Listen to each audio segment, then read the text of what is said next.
তো বন্ধুরা, dream way YouTube চ্যানেলে তোমাদের স্বাগতম। আরেকটি চাকরির বিজ্ঞপ্তি নিয়ে চলে এসেছি।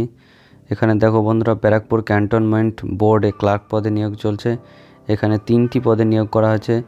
লোয়ার ডিভিশন ক্লার্ক, স্টেনোগ্রাফার এবং অ্যাসিস্ট্যান্ট টিচার পদে নিয়োগের বিজ্ঞপ্তি প্রকাশিত হয়েছে। মাধ্যমিক পাস সহ বিভিন্ন শিক্ষাগত যোগ্যতায় পশ্চিমবঙ্গের যে কোনো জেলার প্রার্থীরা আবেদন করতে পারবেন। পদের নাম লোয়ার ডিভিশন ক্লার্ক। এখানে মোট শূন্যপদ 1টি বন্ধুরা। বয়সসীমা বলা হয়েছে আবেদনকারী বয়স হতে হবে 21 বছর থেকে 40 বছরের মধ্যে। বেতন এখানে বলা হয়েছে 5,400 থেকে 25,200 টাকা, সাথে গ্রেড পে 2,600 টাকা। শিক্ষাগত যোগ্যতা যে কোনো অনুমোদিত শিক্ষা প্রতিষ্ঠান থেকে মাধ্যমিক পাস এবং কম্পিউটারে দক্ষতা থাকতে হবে। লোয়ার ডিভিশন ক্লার্ক পদে আবেদন করার জন্য কম্পিউটারের কাজে দক্ষতা হতে হবে। কম্পিউটারে MS word, power point, database processing বিষয়গুলির কাজ জানা থাকতে হবে। কম্পিউটারে অন্তত 6 মাসের একটি সার্টিফিকেট থাকতে হবে। কম্পিউটারে প্রতি মিনিটে ইংরেজিতে 35টি শব্দ এবং হিন্দিতে 25টি শব্দ টাইপিংয়ের গতি থাকতে হবে। নেক্সট পদের নাম বন্ধুরা স্টেনোগ্রাফার। মোট শূন্যপদ এখানেও 1টি। বয়সসীমা বলা হয়েছে 21 থেকে 30 বছরের মধ্যে। বেতন 7,100 থেকে 37,600 টাকা, সাথে গ্রেড পে 3,600 টাকা। শিক্ষাগত যোগ্যতা এখানে বলা হয়েছে বন্ধুরা মাধ্যমিক পাস। ইংরেজিতে স্টেনোগ্রাফি স্পিড প্রতি মিনিটে 80টি শব্দ হতে হবে। এখানেও বন্ধুরা কম্পিউটার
আবেদন পদ্ধতি বলা হয়েছে আবেদন করতে হবে সরাসরি অনলাইনের মাধ্যমে।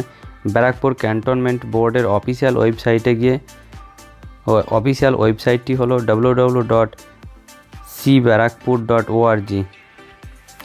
এখানে গিয়ে আবেদন করতে হবে। অনলাইনে আবেদন করার শেষ তারিখ বন্ধুরা 13ই মার্চ 2023।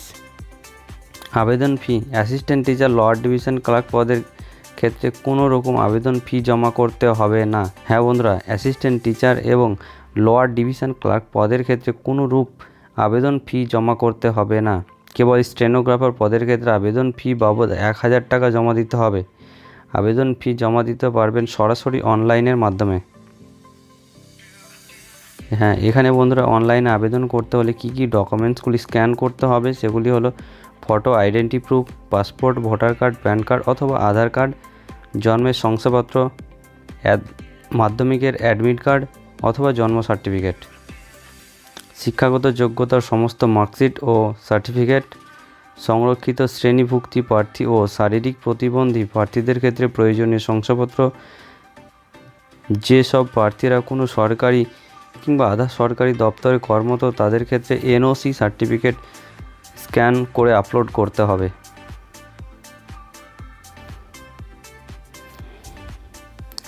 সো বন্ধুরা, এটাই ছিল আজকের আপডেট। ব্যারাকপুর ক্যান্টনমেন্ট বোর্ডে 3টি পোস্টে যে নিয়োগ করা হচ্ছে তার একটা ছোট্ট করে বিজ্ঞপ্তি আপনাদের দেখানোর চেষ্টা করলাম।